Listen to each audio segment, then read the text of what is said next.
of Canada's top 100 most powerful women. She has worked with the UN, shared stages with heads of state, featured in Forbes, Good Morning America, and so many more. Today, I'm joined by someone whose work has shaped the way millions of people think about mental health in the digital age. Dr. Bailey Parnell is here today to share her wisdom and insights on social media, goal setting and manifestation, and being a woman in the workplace. Dr. Bailey Parnell, you've built a career around helping people understand and manage the psychology of modern life. What drew you to this work? Well, I didn't plan on ending up in this work. I definitely didn't grow up saying I'm going to study social media and how it affects people's mental health. That's for sure. It kind of just unfolded as life was unfolding. I used to work in a higher ed institution, Toronto Metropolitan University. This was at the time that social media was kind of popping off. It was around 2011 to 15 era. So it was out, but while marketers had figured out how to use it, the other institutions like education and nonprofits, we were still sort of finding our footing. And I remember I took this trip that was at the beginning of the TED Talk, and I was with my sister in beautiful Jasper, Alberta, Canada. And didn't bring my phone, and I was starting to have reactions that many of your listeners will recognize, that feeling like my phone was vibrating, but it literally was not on me, and feeling the compulsion to pull it out and to document what I was experiencing instead of actually just experiencing it. And so I just remember thinking to myself, at that time, I was in a bachelor's of media production. And so I was studying social media in part, and I was working as a social media community manager, and we were trying to create models for digital student engagement and how can we use this outside of marketing. And then I was a personal user as well. So personally, professionally, and academically, I'm working in this world, and yet I don't even fully know how it's affecting my mental health and my psychology. And so then how on earth is anyone else going to know if I don't know? And so then I felt like almost like a moral compulsion to say, well, if we're going to be asking young people to come be on these tools with us, we need to ensure that they can do it safely. And probably I should ensure that I can do it safely. And so that's kind of what got me into the connection between media, technology, and psychology. Lovely. I feel like with social media, it's so addicting, but you can't let go of it, It kind of grabs you and holds you down. Doom scrolling is a huge thing in Gen Z.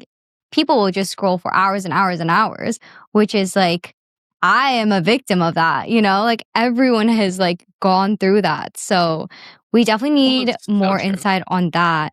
But I know you did a TED Talk talking about social media and the impact that it has on mental health. How did you did you ever imagine that would spark a global conversation about digital wellness? I had hoped, because my research was about social media's impact on mental health, but that was my master's research. And there are different kinds of scholars. I mean, there are people studying every kind of thing that you can imagine, but I am what I would consider sort of an action-oriented scholar. I'm very interested in designing the future, or being part of it and being part of the change. And so I very specifically wanted to study something from the position of knowing that when I published that thesis, that how could I use this to help people outside of academia? Because it just living as a 100-page thesis that no one's going to read, literally back here. I mean, what's the point of even doing this work? What's the point of discovering knowledge and learning all these things if it can't help people?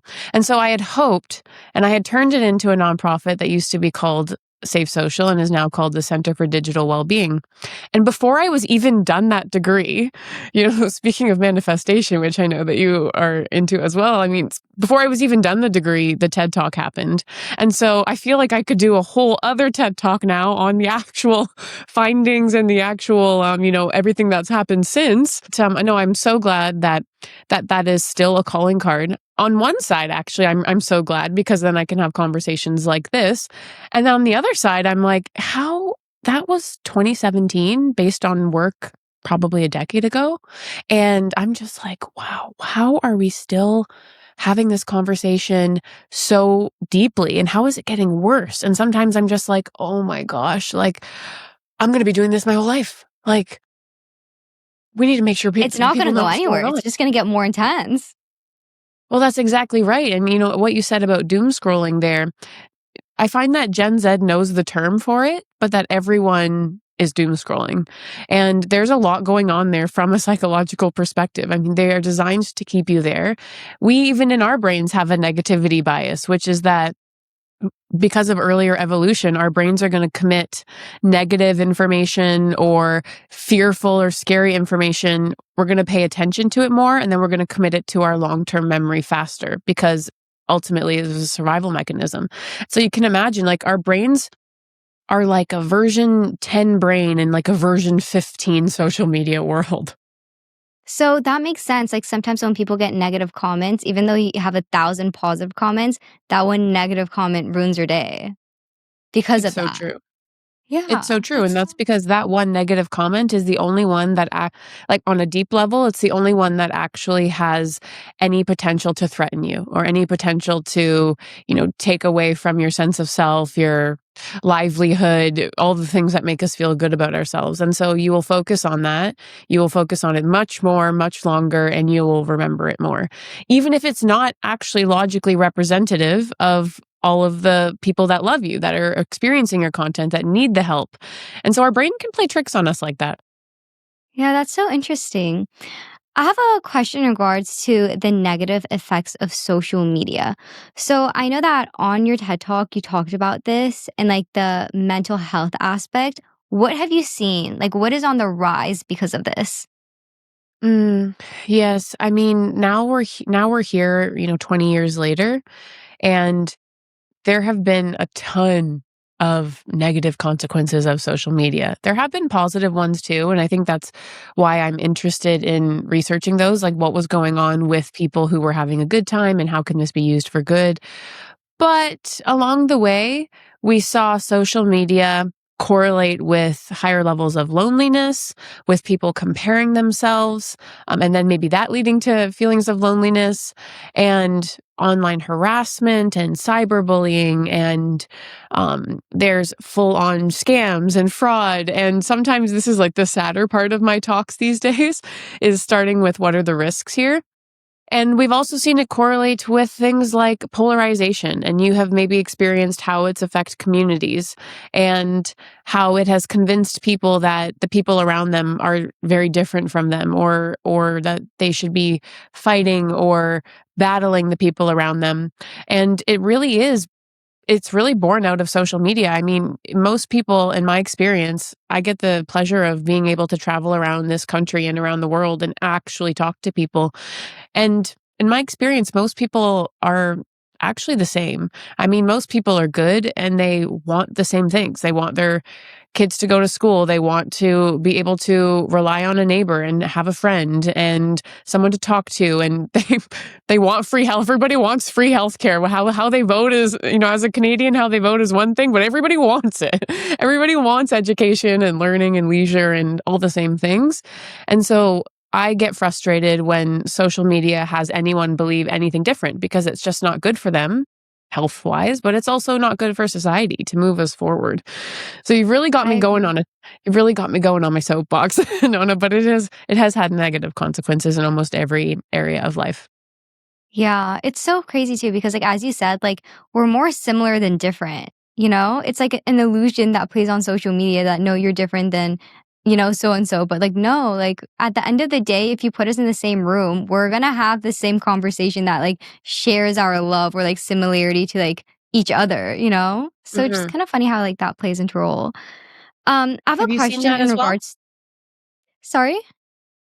I'm just wondering if you have seen that as well in your communities Oh, that yeah. growing. Yeah. 100%. I've seen it so many times in like different areas of like just like people with like different ideologies will like full on like attack each other online. And then I've seen them like in social settings and then they actually get along really well. And I'm like, look, like we're more similar than Yeah. different guys. Like just love each other. Like stop spreading hatred, you know? Just be chill.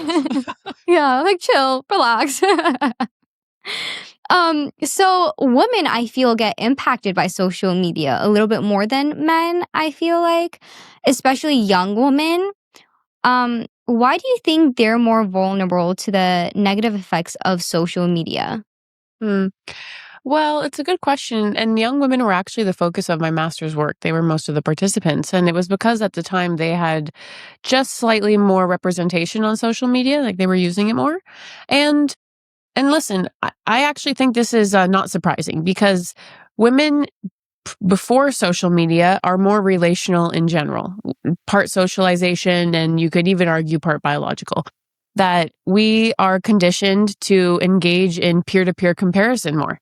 And also just relationship dynamics more. It's more important to women. This is also not just me saying this. This is like how women make decisions is different. How historically, how they consider and who they consider when they're leading is different. And there's good research around this area. So if all of this was existing before social media, that relational dynamics, social comparison, all these sorts of things, appearance has always mattered more for women, whether they wanted it that way or not. It was imposed on us. And then you go into the world of filters. And so all of these things existed before and were just really magnified in the world of social media. And so, of course, women get on social media and are targeted for all the same things they are targeted for online, and just, plus times 10, if you will. I remember that when my TED Talk came out, and my husband's TED Talk also came out, there were interesting comments on them. Mine was like, my husband is an Indian man, Muslim man, so he also had different comments than some of my other friends with talks. And his were about, him being brown and Muslim and terrorist comments. And mine were, oh, those hips though. And I'll tell you that some of my friends don't have any of those comments. They can skip over that piece and they can get right to the idea of the talk. And so it's just one example of when you are a woman online, or really when you are any sort of equity deserving person, I find that the criticism or the harassment will probably be about that thing first, just as it would be offline in a way, because it's a thing that has so much attached to it. Does that make Yeah. sense? Yeah, it does. I feel you on that too. Yeah. In regards to your TED Talk again, you mentioned social media is not bad. It's just the most recent tool to do what we've always been doing, which is storytelling and communicating. And that there's a dark side of social media that actually brings out the dark side of people. Can you dive a little bit deeper on that and what you mean by it? Yes, definitely, because that is one of the major keys of all of my work. It's inside and outside of the talk. Now I study AI, and it's quite similar there too. I mean, what I said in that talk was that the dark side of social media is the dark side of people, and so is the good side. So the dark side is those times when you take down a photo that you were excited to share, or the person who is doing the harassment, or the trigger fingers of someone who is lonely and angry, commenting on your photos, hateful things, just trying to, because why, right? I mean, because why? It's not because maybe that you're doing anything. It's usually because they're hurting. And so these are the dark sides. It's the dark side of the harasser who does the harassing. It's the dark side even of the people at the companies who are deciding, whether consciously or through neglect, to put profit over people's welfare and even over kids' welfare.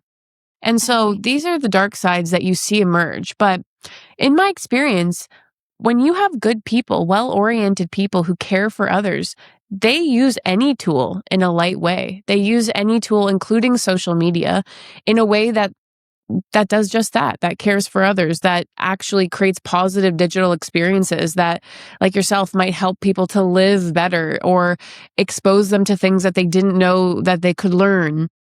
And good people, they do this. That's why the good side of social media is why I would never tell anybody listening to say, just get off completely, because I would be a hypocrite. That's how you found me. I mean, I did.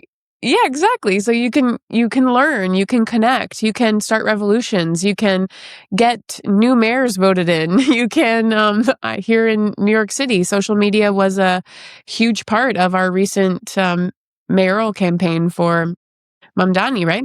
So it's Mhm. like this is still very much a thing. You can get access to lived worlds you've never experienced, inspiration, motivation, joy, humor, entertainment. The list goes on. And what I'm interested in then is, well, why why are people who are having a good time on social media, why? Like, what are they doing? What are their mindsets? How have they structured their social media? And how does it play into their life that they're just having a grand old time here and it actually helps their mental health? And ultimately, really, how can any of us know what those risks are so that, like other risky behaviors like drinking or driving, that we can actually mitigate the risk so that we can get more of those positive sides? So, what did you find out about people who are having a great time with social media, who haven't let it impact themselves like negatively? What have you Mhm. find from them? There's a few things, and one of them is there's increasingly education. So, increasingly, some awareness about what is even happening here. What is mine and what is not mine? What is an algorithm versus what is the actual truth of what's happening out there in the world? So, I even find maybe a more nuanced conversation with Gen Z than I might find with some of my boomer colleagues who got on social media just a lot later in their life and went on with different goals. And I'll find more nuance in Gen Z conversations and now even Gen Alpha. And so there's one. Awareness actually helps you define your life and explain your experiences to yourself, for one. Mhm. But then what actually came out of my master's work was that there were a couple of people who were having a good time. And so I was exploring what was happening. And this is also what I would consider one of the most important things that came out of my work. The greatest indicator of whether or not someone would have a good or bad time on social media was how they felt about themselves offline at time of use. And so if they were feeling stressed or bad about themselves or less confident that day, then they would go on social media and that would be magnified. And if they were feeling like they've got this, they're moving towards their goals, then that would be magnified. And a quote that I always bring up because it always stands out to me was when one of the participants, a young woman, said, if I go to the gym that day and I feel good about myself and I'm working towards my school reports. Then I go on social media and I think hashtag goals when I see a fitness influencer. But when I feel dusty or I haven't done any of that or I slept in or I was hungover, then I go on social media and I see them and I think I hate my life. And so this was just such an important insight because, of course, we're all going to react to different content differently, but actually, you are going to react to different content differently in 2 different hours based on what you've got going on offline. Wow. Wait, that's actually insane. That's crazy. It's like the most important because it's like it almost seems counterintuitive to say, do you want to have a good time on social media? Tell me about your offline life. Tell me about your offline mindset. Tell me about your soft skills. Tell me about your confidence. Tell me, do you have hobbies? Do you have friends? Like nothing about social media yet. Oh, wow. Wait, that's crazy. Cause you know what? Now that you said that, like, I notice it now, like, in my own life. Mhm. How so? Yeah.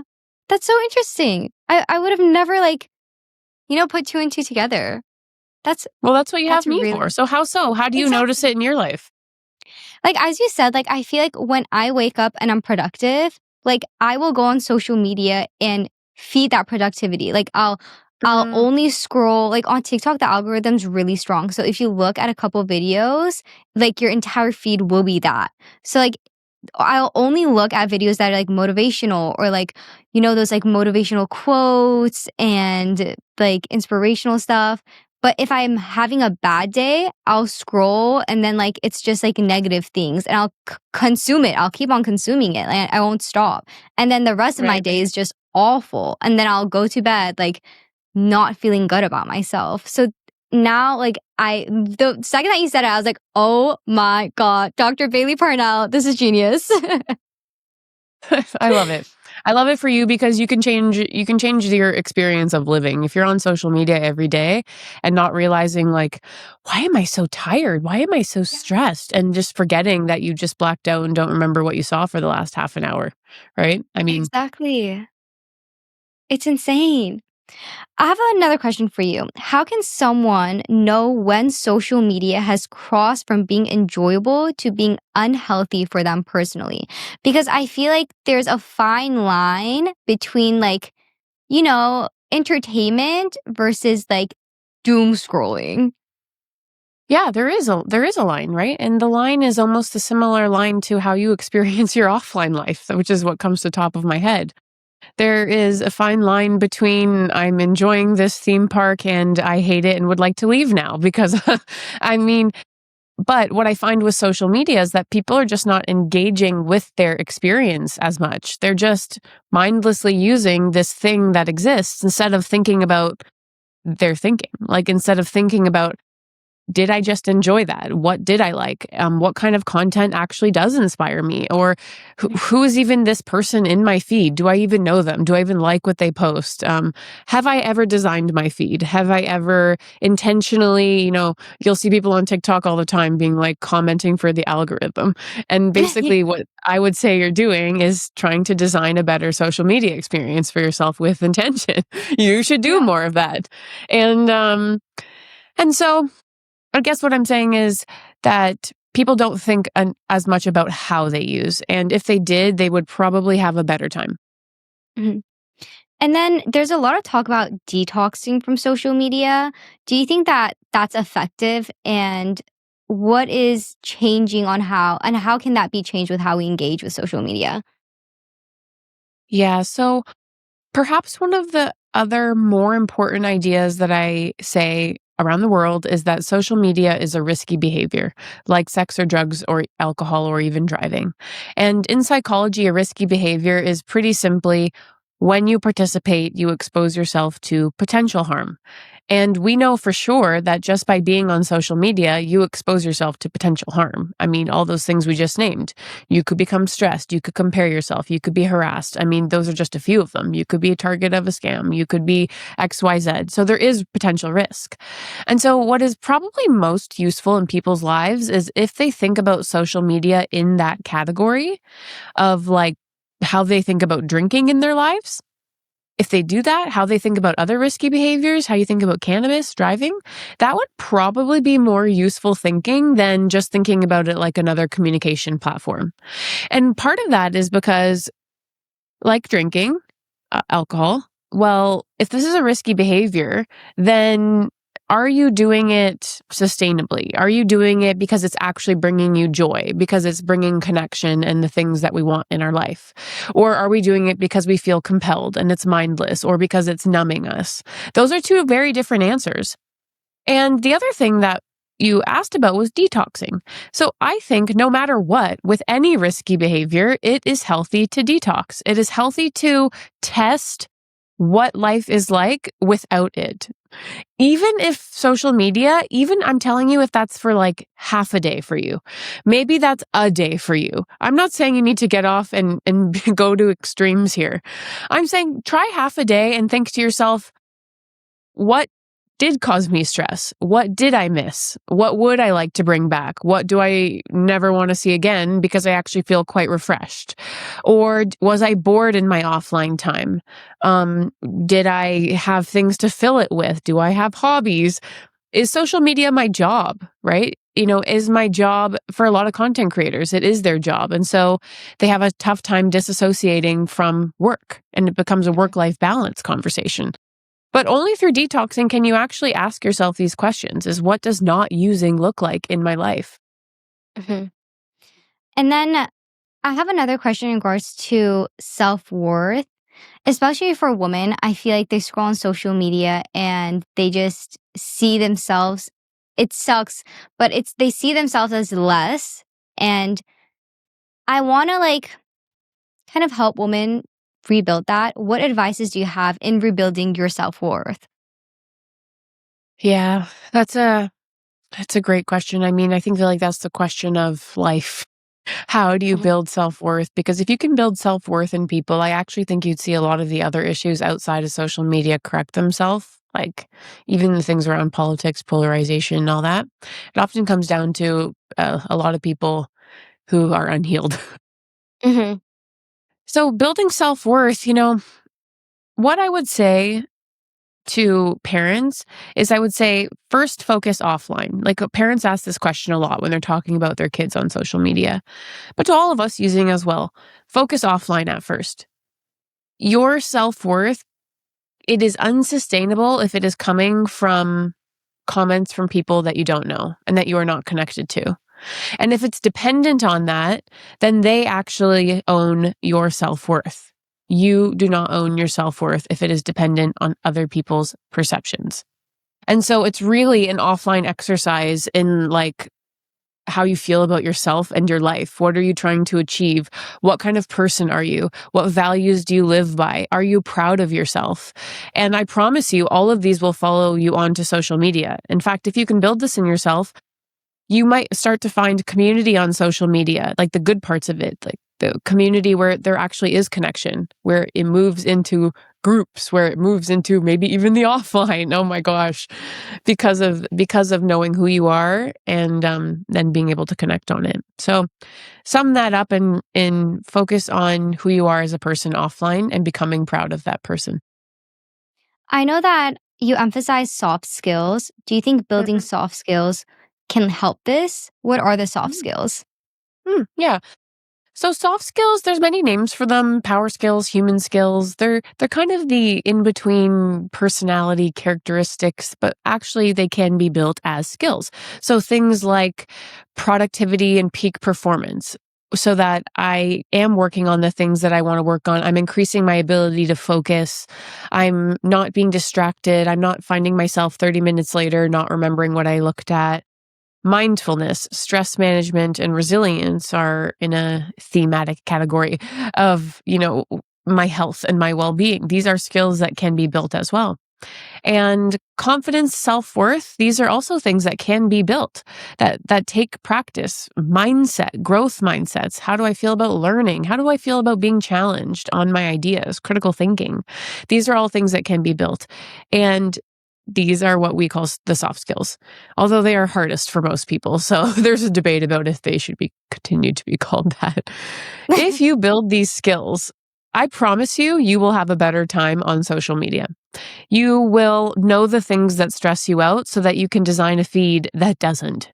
You will be able to bounce back more quickly and more healthily with resilience because you don't know what you're going to see on your feeds every day. And so even if it is triggering or you encounter PTSD, you will have the skills to bounce back.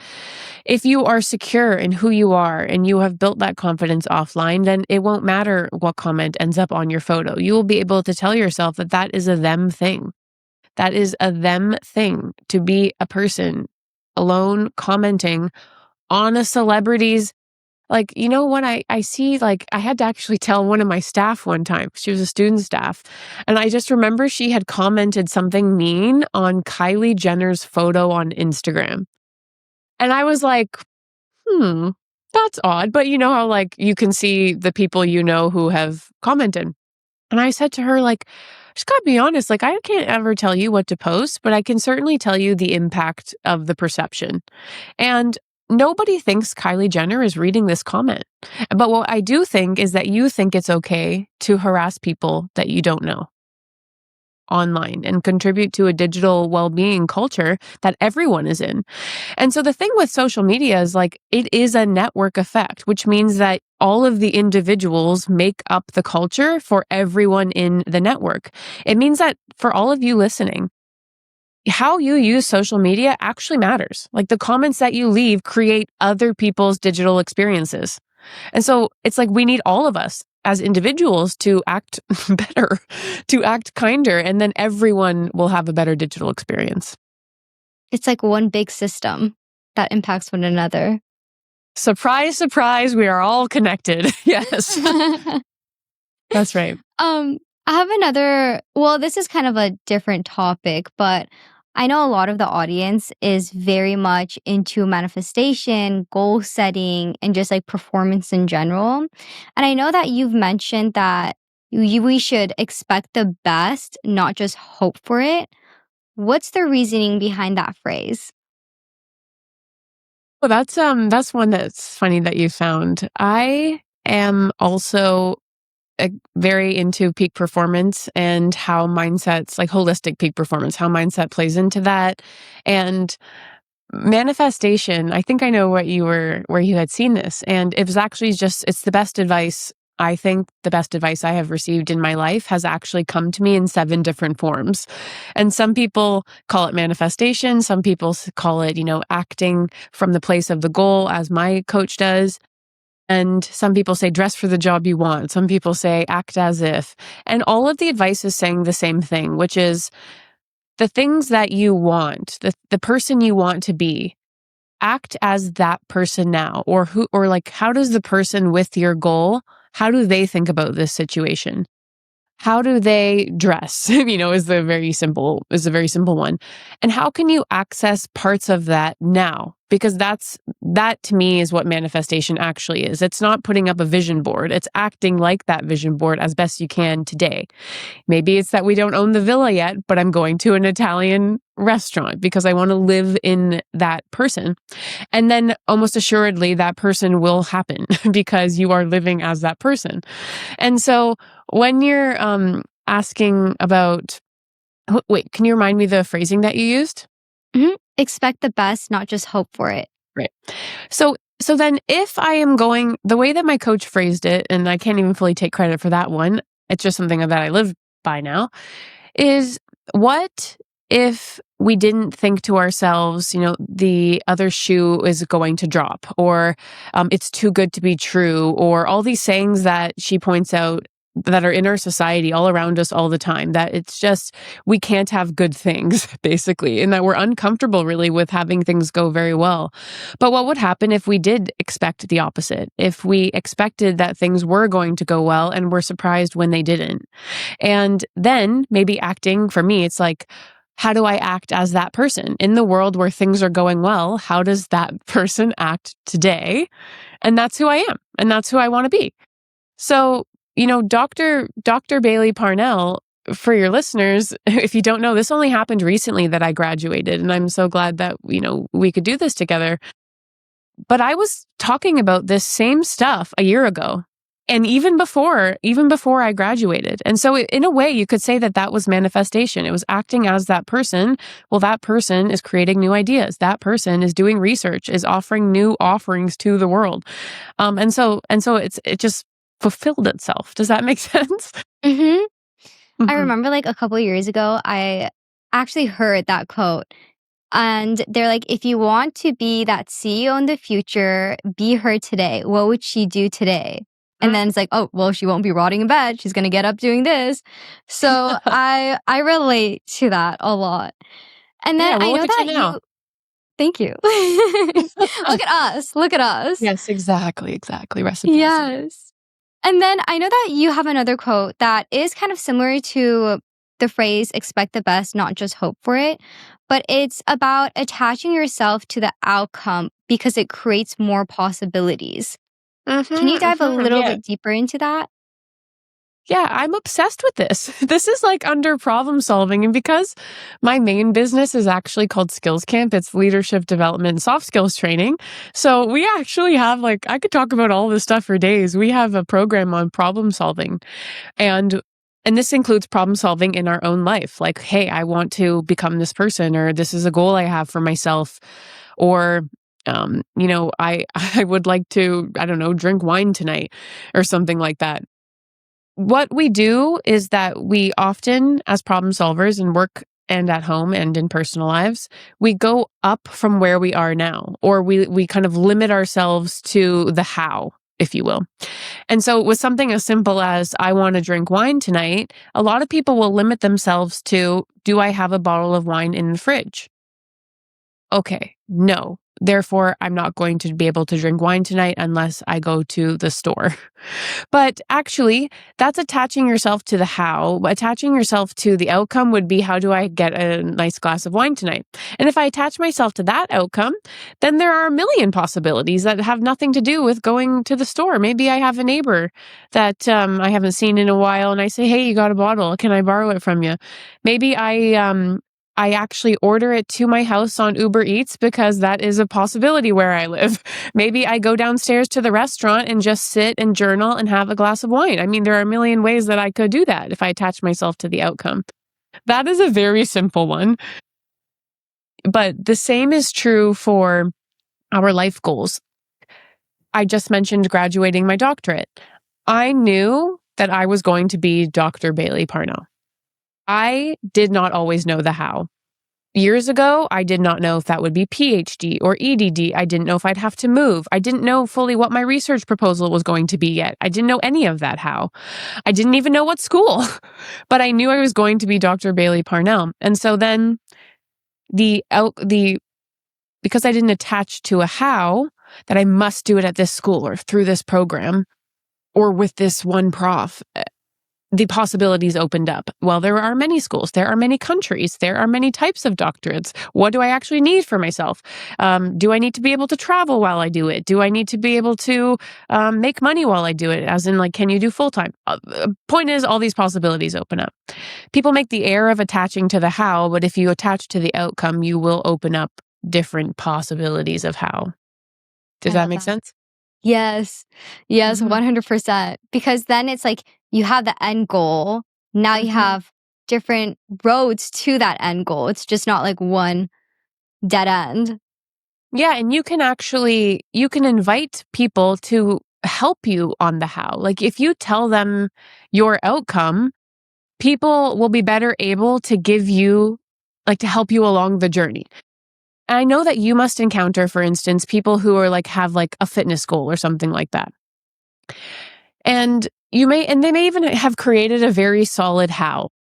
A very solid how of here's what we're going to do every day. This is the exact workout I'm going to do. This is exactly what I'm going to eat. But then lifes. And does life and throw them off their goal? If they're attached to that how and that how is disrupted, it's harder for them to get back. But if they're attached to the outcome and they're saying, no, this is my fitness goal, well, then it's right back on track tomorrow, right back where I got to be. Maybe I'm working out different. Maybe I'm doing it on a hotel floor. I'm getting the outcome of what I needed from that workout, not the actual directive of the workout. Exactly. No excuses. No excuses. There's a way. If there's a will, there's a way. Right? That's like where that saying kind of, relates to what we're talking about. Mhm. I know you have another quote that says, because I know like we have among my friends, it's like, if you don't want to be, like, if you think that that possibly is hard to be, then just fake becoming it, you know? Mhm. And then you Yeah. said, don't fake it to make it, fake it to become it. Yes. So I would like to dive a little bit more in that. I know it's kind of similar to what we've been talking about, but for the listeners, they are curious. Oh, for sure. We should all want to know these things because these things it doesn't matter what industry or job or phase of life you're in, you being able to think about your brain and manifest your life is like a whole human thing. So, fake it till you make it is another one of those pieces of advice that's like the same piece of advice over and over again. Dr. Amy Cuddy, I believe it was she also has a TED Talk that you should all watch if you haven't yet, if you're into this kind of stuff. She researched power poses and confidence. And she was basically trying to understand if people presented like, if I could show you like power pose or like on your hips or like bigger or like arms up or something like this, did it change how they felt about themselves? Did it change their confidence? And what she actually found in her research was that it did. It did change their confidence. And one of the main reasons was because it changed how other people reacted to them.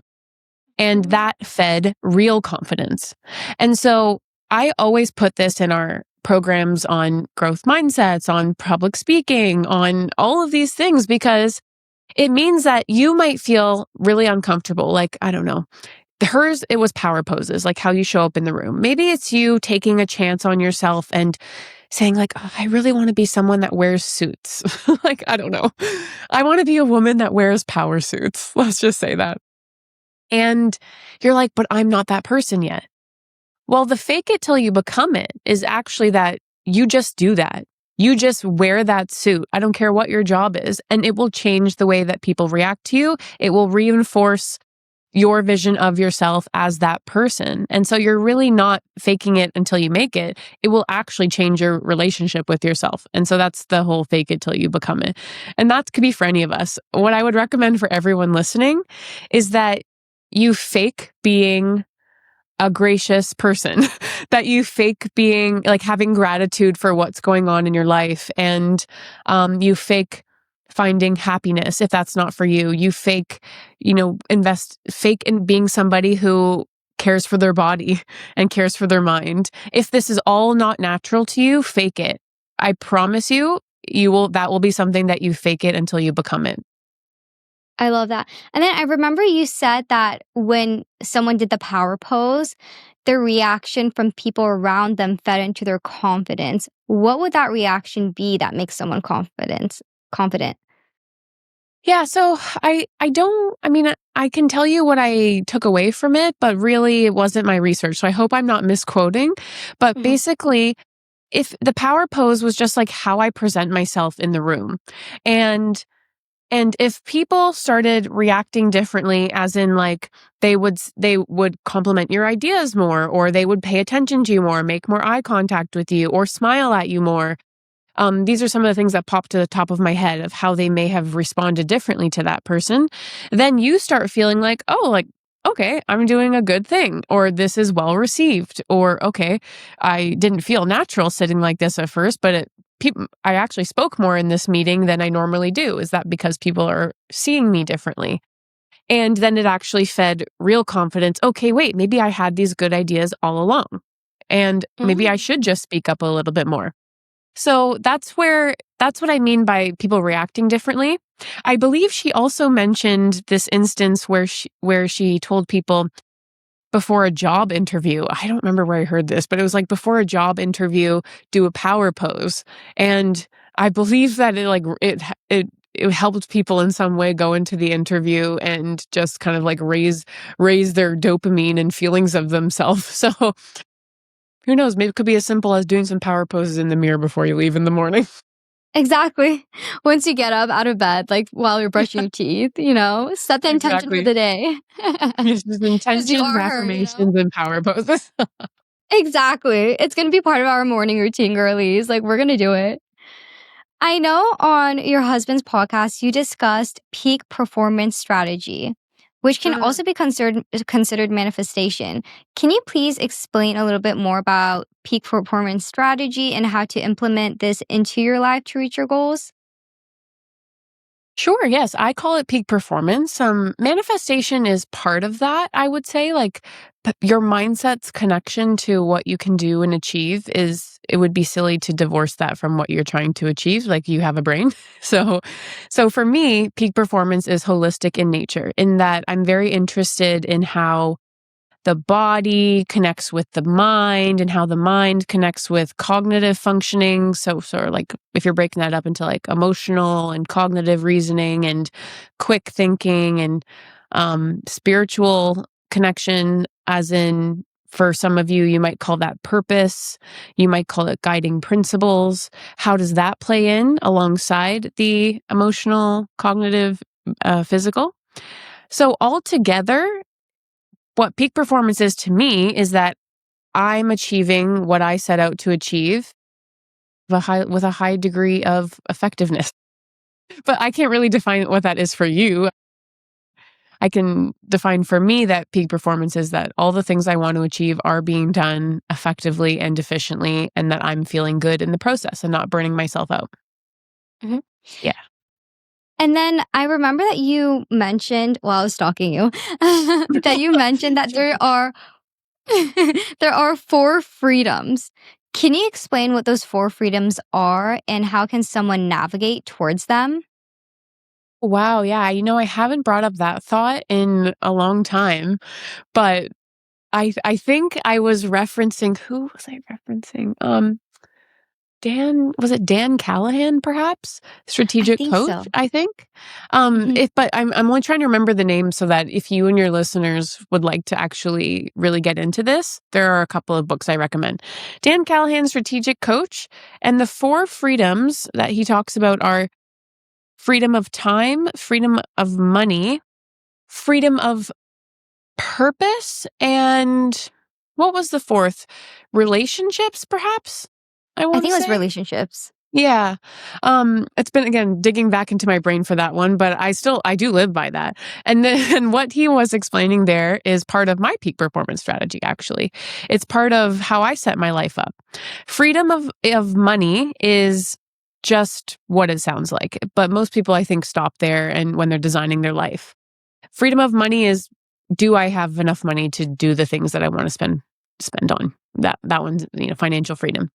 But there are other things in life that are freedoms that people chase, even if you have all the money in the world. And that the balance between these four freedoms is probably where you'll find happiness. And entrepreneurs, as I am, are often chasing all four. That's the context, is that it was for entrepreneurs. So freedom of time is one that I'm very much attached to. Like, I don't think I could ever have a life where I didn't design my calendar. As in, I know how that sounds. I used to have, jobs where other people designed my calendar, or, told me when I had to be in a physical place, like I say, a 9 to 5, if you will. But even within certain jobs, I had freedom to design my time. So maybe I had a 9 to 5, but like I chose when I took my meetings or something like that. And then now as an entrepreneur, I design my time. Like, just because the the calendar says 9 to 5, Monday to Friday, doesn't mean that that's when I would do my best work. If I want to work on a weekend, I'm going to. And if I want to work early or late, I'm going to. However, I still find that, like, I'm not at full freedom because my clients often work a 9 to 5, like my business clients. So I'm chasing that one always. Freedom of relationships is, do I have the freedom to choose who I'm surrounded by and who I'm collaborating with and spending my time with? And frankly, a lot of people don't have that freedom. They don't get to choose who their colleagues are or who their family is, and if that's good or bad for them. And so freedom of relationships is another one that I chase, to be surrounded by people in my businesses, through clients, through talking to folks like you, and what that means. And then finally, freedom of purpose. Not to be underrated here. What drives people? Like, what is your reason for being? And even if you've not consciously thought about it, it's there. I mean, there is something driving you. There is a motivation. And do you have the freedom to choose to work on that, or to decide what it is? So those are the four freedoms. The four freedoms for me, I find motivating because I'm always trying to expand one of them.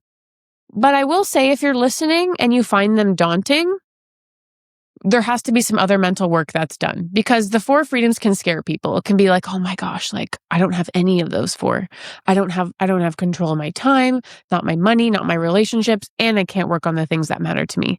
And I don't want you to have that deter you if you're listening right now. I don't want anyone to have that deter them, because we are all chasing those four freedoms, and we are all at varying levels. And sometimes, I just had twins recently, as I told you earlier, and newborn twins definitely take away some of my time freedom and some of my money freedom. Let me tell you.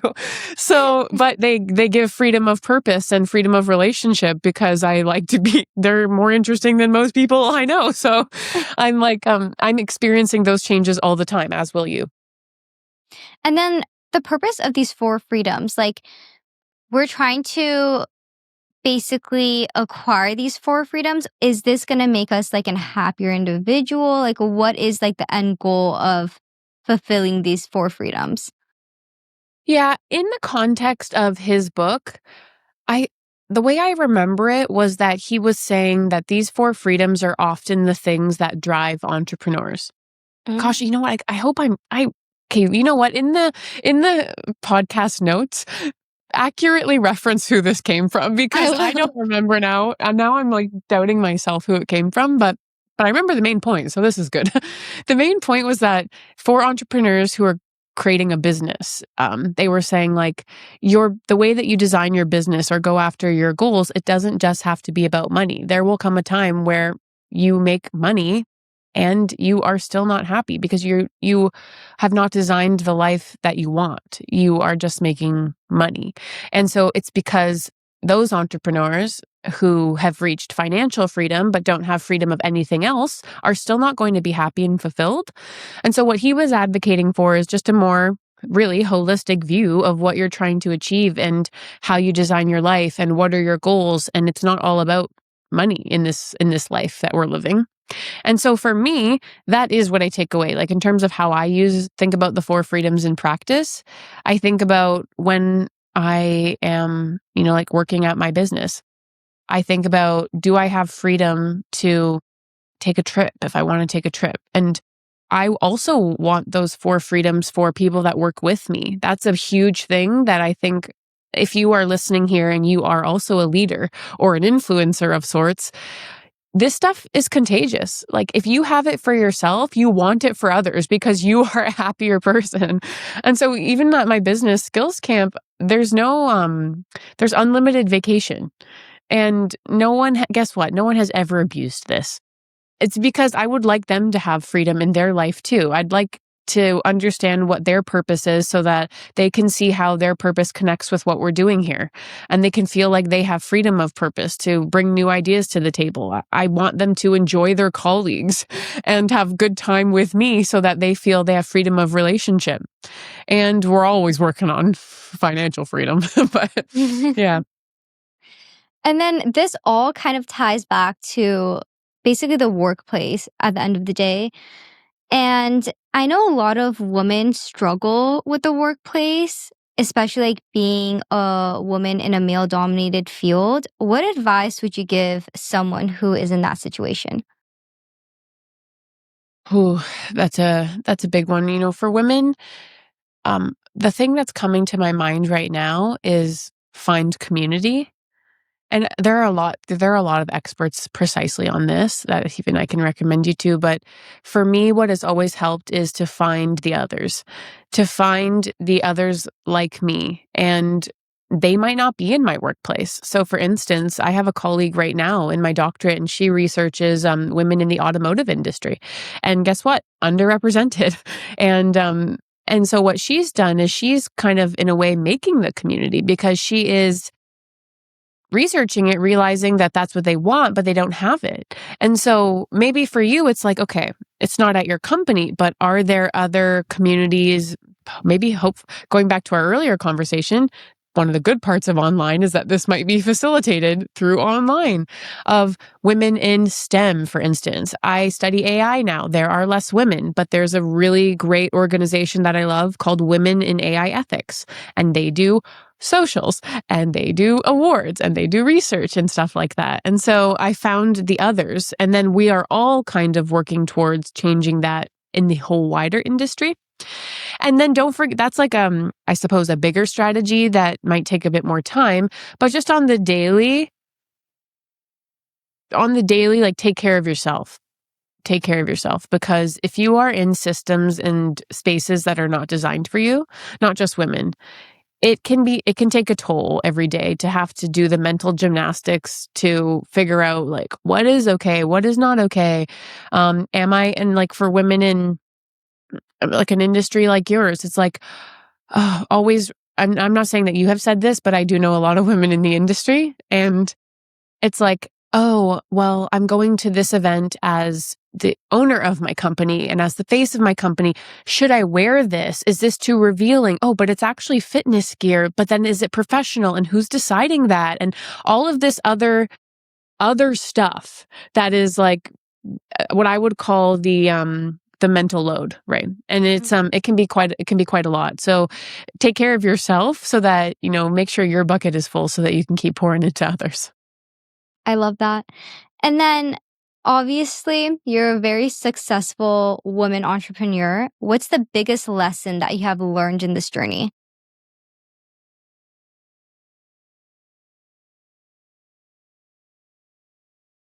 It's funny you say that because I feel like I'm still learning this lesson. When you say like I'm successful, I'm just like, yeah, in some realms, but I don't feel like a successful entrepreneur. And so I think there's a lesson in that for me too, which is like, what is success?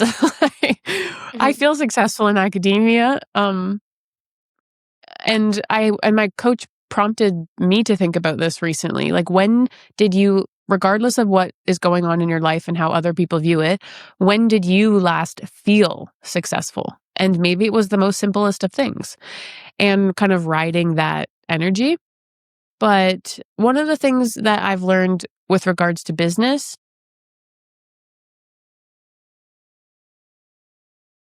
hmm, for one, I find like the most motivating entrepreneurs, or the things that have like motivated me to keep going through everything, through death, grief, losses, miscarriages, pregnancy, postpartum, all of these things, is that I am attached to purpose.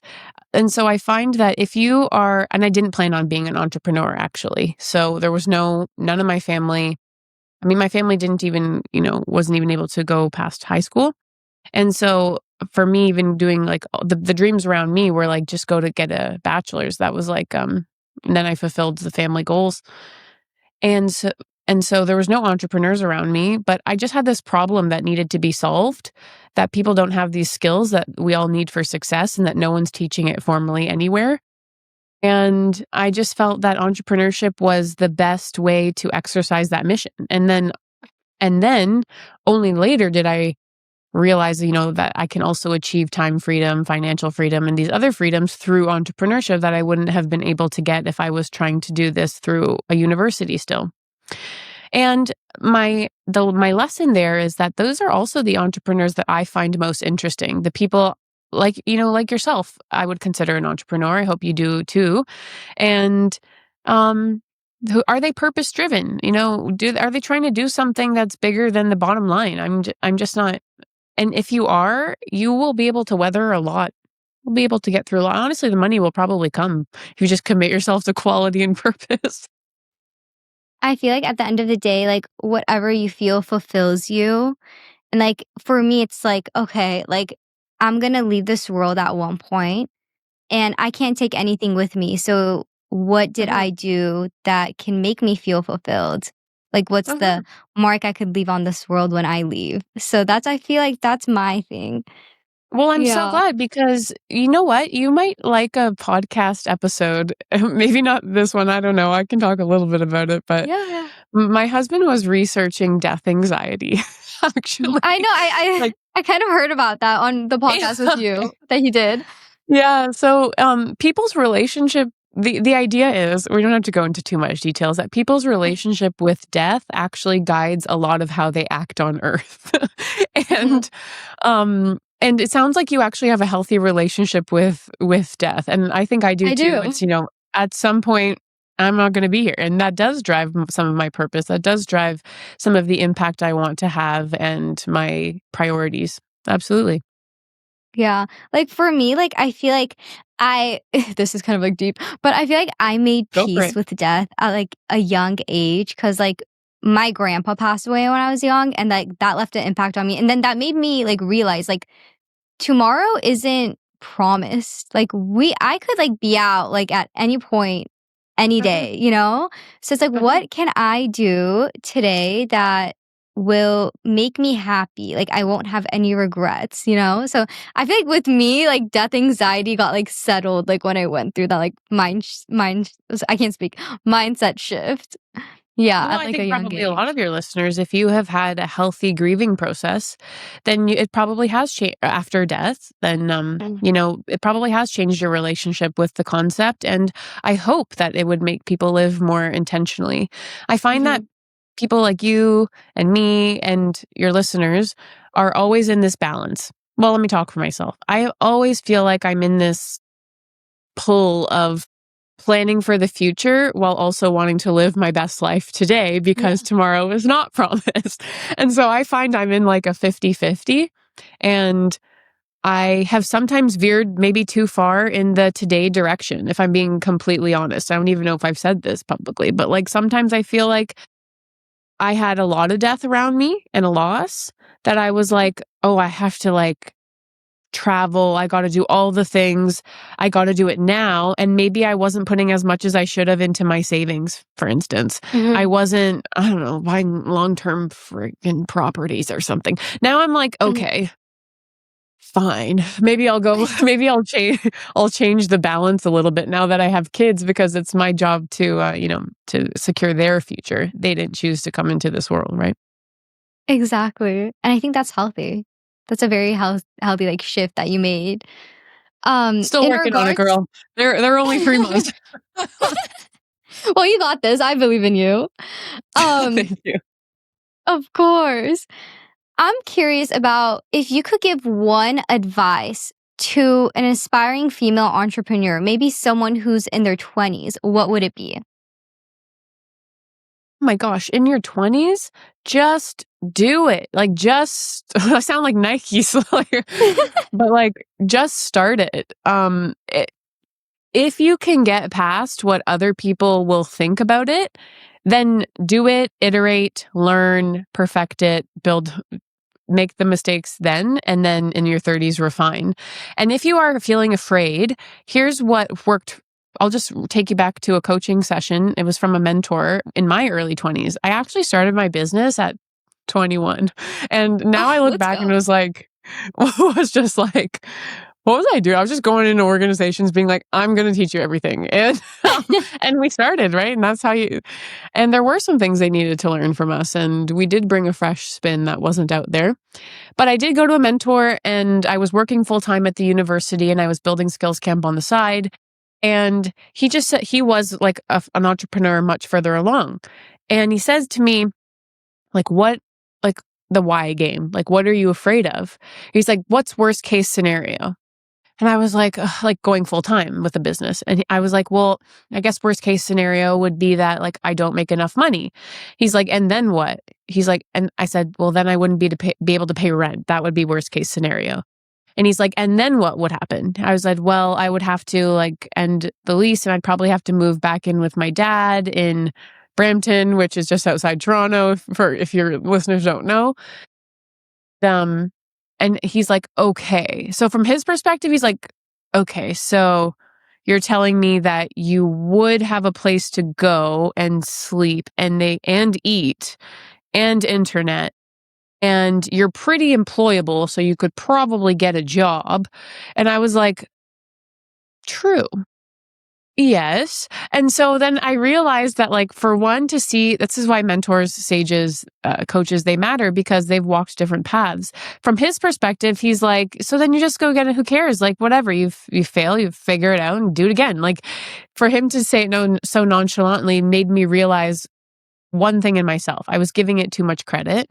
And the second thing I realized in myself was that it actually wasn't about not paying rent. It was about what other people would think about my business not succeeding. And once I realized that, I was like, oh, I don't care. And so then I went full time sooner than I had planned. Like I had wanted to have a year's worth of salary and overhead in the bank. And I think I went when it was like 60% of the way there.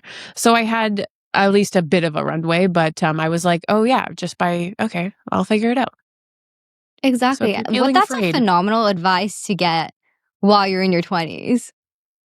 well, I hope everybody listening here is just maybe you sum it up and like figure out what you're actually afraid of.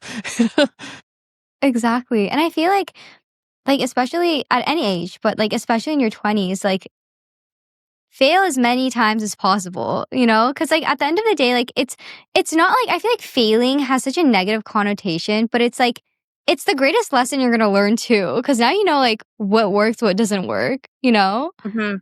Yeah, and it might not be a full failure, y'all. Like I've had so many pitches that we didn't win and programs that we ended up changing the name of or things that I put out there that weren't bought ever, and it was like, who cares? Like, it's not, that doesn't mean that I'm a failure or that the business is a failure. It's that like the strategy wasn't right for that moment or for those people. But the if you attach yourself to the outcome, here we come again, attach yourself to the outcome that you are offering X service and that people need this, then you will open up new possibilities. You just change strategies. You don't attach yourself to the how. Exactly. I have another question for you. If you could go back in time and talk to younger version of you, what's one thing about confidence or comparison that you would advise and tell them? Hmm.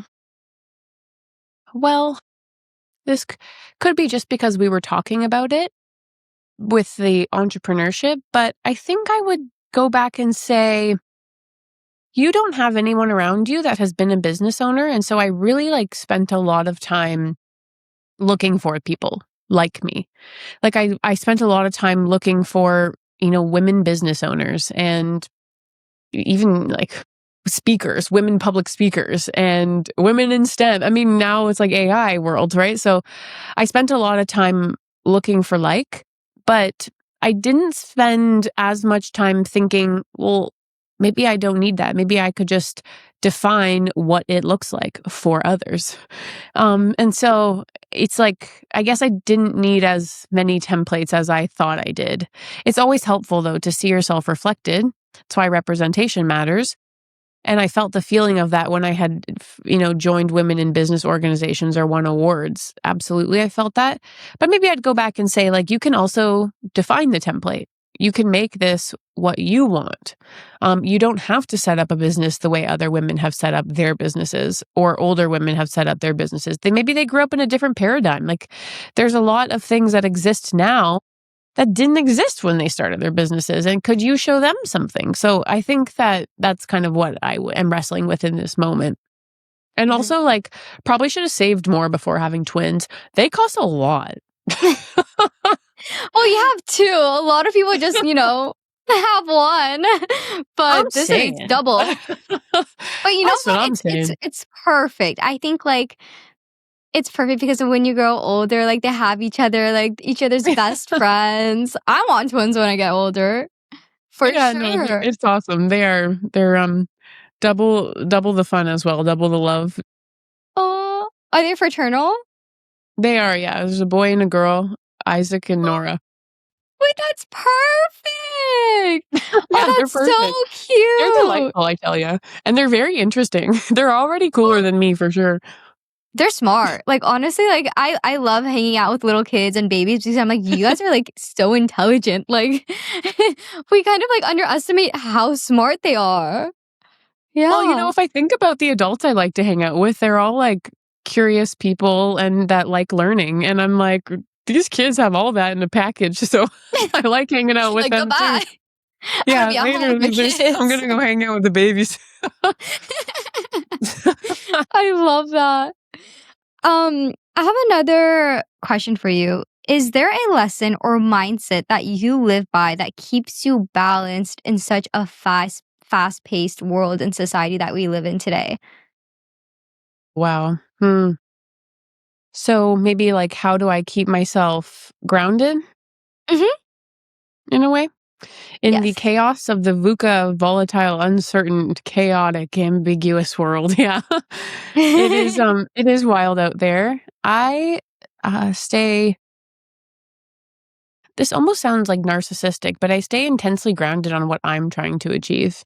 Mhm, I don't really actually scroll social media that much, and mhm. I've kind of on a partial break right now just because life since is a forced break. Since life since twins has really thrown schedules for a loop, and I'm finding my flow and actually having to create this entire conversation we had today.